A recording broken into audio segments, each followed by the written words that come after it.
বর্ষাকালে এই পানি ধানের জমিতে আটক হয়ে ধানগুলো নষ্ট হয়ে যায়।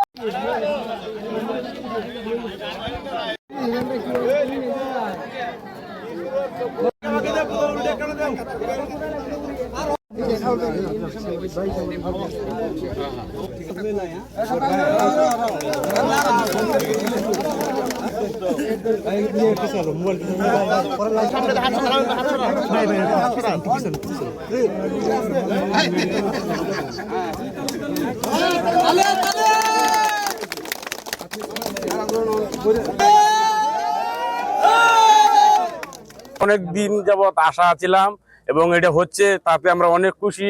এবং আমরা অনেক চাষিরা আছি, মানে ধান অনেক পানির নিচে ডুবে গেছে, এখনো আছে। এই নদীটা খনন হইলে আমরা সবার জন্য সুবিধা হয়। এই পানিটা বন্ধ নামে গেলে মানে জমিগুলো আমরা আবাদ করতে পারি, চাষ করতে পারি। গ্রস্তটা হইল এই কৃষকের জমিতে পানি উঠে পড়ে, এই পানি নামতে পারে না। এই নিঃশ্বাসের জন্য এই কালনা আমাদের ব্যারিস্টার কায়সার কামাল মহোদয় উনি ওই উদ্যোগ নিছেন। এটা আমাদের কৃষকের জন্য, সকলের জন্যই এটা উপকারিত।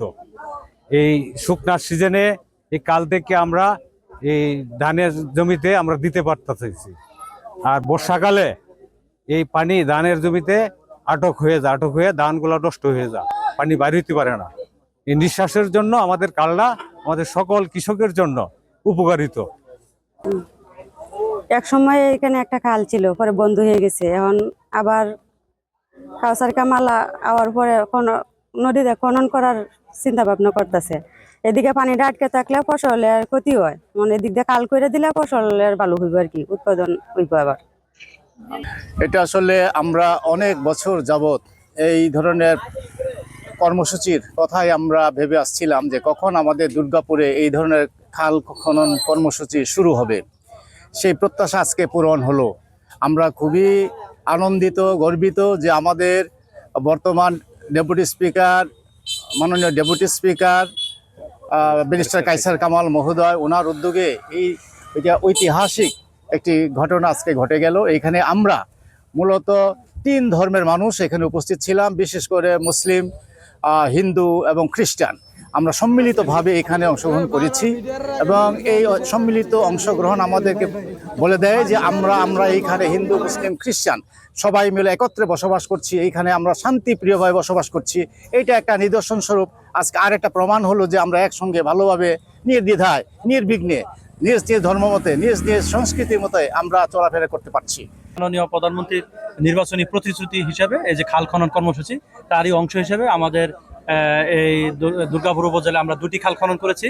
আমাদের ত্রাণ ও দুর্যোগ ব্যবস্থাপনা মন্ত্রণালয়ের আওতায় আমরা প্রায় 7,000 খাল খনন করবো, 7,000 কিলোমিটার খাল খনন করবো। তারই অংশ হিসেবে এই অর্থ বছরে 1500 খাল খনন কর্মসূচি হাতে নেওয়া হয়েছে।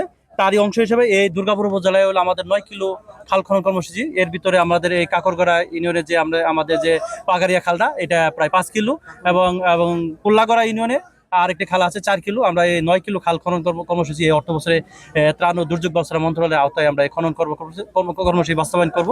আপনারা জানেন এটা প্রায়, এখানে আমরা যে অর্থ বরাদ্দ পেয়েছি, এখানে আমরা এই যে রামবাড়ি যে পাগারিয়া খাল, এখানে প্রায় 1,28,00,000 টাকা বরাদ্দ পেয়েছি। আর কুল্লাগড়া যে সেটা 1,03,00,000 টাকা আমরা বরাদ্দ পেয়েছি। এই বরাদ্দের মাধ্যমে মাননীয় আমাদের ডেপুটি স্পিকার জনাব ব্যারিস্টার কায়সার কামালের সার্বিক তত্ত্বাবধান এবং নির্দেশনায়, ওনার পরামর্শক্রমে আমরা এই খাল খনন কর্মসূচি সার্বিকভাবে বাস্তবায়ন করব।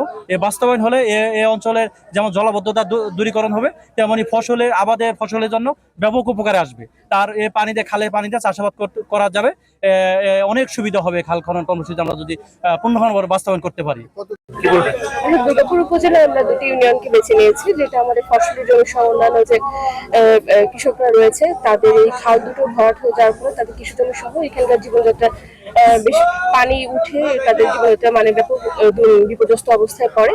তো আমরা একটি কুল্লাগড়া খাল এবং একটি কাকরগড়া, এই 2টি খাল খননের কার্যক্রম সম্পন্ন করেছি। আমরা আশা করছি যে এই খাল দুটি সম্পন্ন হলে আমাদের deputy speaker barrister Kaiser Kamal স্যারের তার একদম তত্ত্বাবধানে এই কার্যক্রম পরিচালিত হচ্ছে।